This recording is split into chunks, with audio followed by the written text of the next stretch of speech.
অর্থনৈতিক সংকটে থাকা শ্রীলঙ্কার জন্য এবারের প্রেসিডেন্ট নির্বাচন অত্যন্ত গুরুত্বপূর্ণ বলছে বিশ্লেষকরা। তারা বলছেন পরবর্তী নেতা বাছাই নয়, বরং এই নির্বাচন মূলত আন্তর্জাতিক মুদ্রা তহবিল IMF এর কর্মসূচির ওপর গণভোট। সেই সাথে এবারের নির্বাচন বর্তমান প্রেসিডেন্ট রনিল বিক্রমাসিংহের জন্য অগ্নিপরীক্ষা।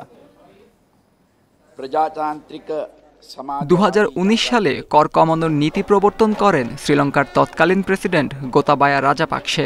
সেই সাথে করোনা মহামারীর প্রভাবে কমে যায় রেমিটেন্স প্রবাহ ও পর্যটন খাতের আয়। এতে 2022 সালে দেশটির অর্থনীতিতে দেখা দেয় 70 বছরের ভয়াবহ মন্দা। মুদ্রাস্ফীতি বেড়ে দাঁড়ায় 74%। 2022 সালে গণ অভ্যুত্থানে বিলুপ্ত হয় গোতাবায়া রাজাপাকসের সরকার। এ অবস্থায় কলম্বোর শাসনভার গ্রহণ করেন বর্তমান প্রেসিডেন্ট রনিল বিক্রমাসিংহে। নাজুক অর্থনীতিকে চাঙ্গা করতে IMF এর কঠোর শর্ত মানতে রাজি হন তিনি। $290 কোটি ঋণের জন্য দ্বিগুণ কর বৃদ্ধি, বিদ্যুতে ভর্তুকি বাতিল সহ নানারকম কৃচ্ছ্রতা কর্মসূচি গ্রহণ করেন বিক্রমাসিংহে। এত কিছুর পরও নাজুক অবস্থায় রয়েছে শ্রীলঙ্কার অর্থনীতি। 2022 সালে বিদেশি ঋণের কিস্তি পরিশোধে ব্যর্থতার পর এখনও তা শুরু করা যায়নি। দেশটির বিদেশি ঋণের পরিমাণ $4,600 কোটি, যার ফলে জীবন চালাতে রীতিমতো সংগ্রাম করতে হচ্ছে লাখ লাখ মানুষকে।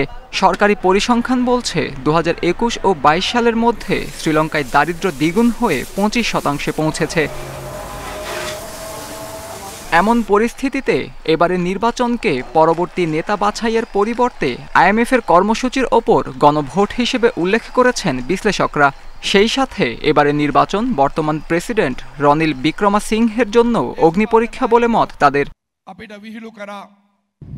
এদিকে শ্রীলঙ্কার প্রেসিডেন্ট নির্বাচন ভারতের জন্য বেশ গুরুত্বপূর্ণ। গত কয়েক বছরে শ্রীলঙ্কায় চীনের প্রভাব বৃদ্ধি দিল্লির দুশ্চিন্তা বাড়িয়েছে। মালদ্বীপেও চীনপন্থী সরকার থাকায় আঞ্চলিক কূটনীতিতে বেকায়দায় ভারত। Atmaj Rahman, independent news.